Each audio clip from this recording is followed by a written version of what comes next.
আসসালামু আলাইকুম। পাখির খাবারগুলো পরিষ্কার করলাম।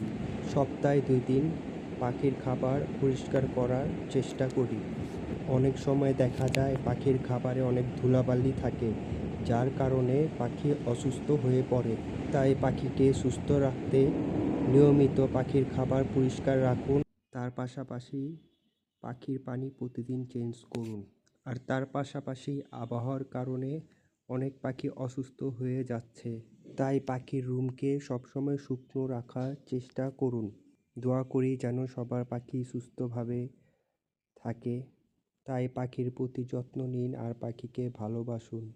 আর কয়েকদিন পর থেকেই পাখির ব্রিডিং সিজন চলে আসবে, তাই পাখিকে ব্রিডিংয়ে দেওয়ার আগে অবশ্যই ব্রিডিং কোর্স করে নেবেন। তার পাশাপাশি সপ্তাহে 2 দিন পাখিকে সফট ফুড দেওয়ার চেষ্টা করবেন। দোয়া করি যেন সবার পাখি ভালো থাকে, সুস্থ থাকে। আর আমার জন্য দোয়া করবেন যাতে কিছু একটা করতে পারি আমি।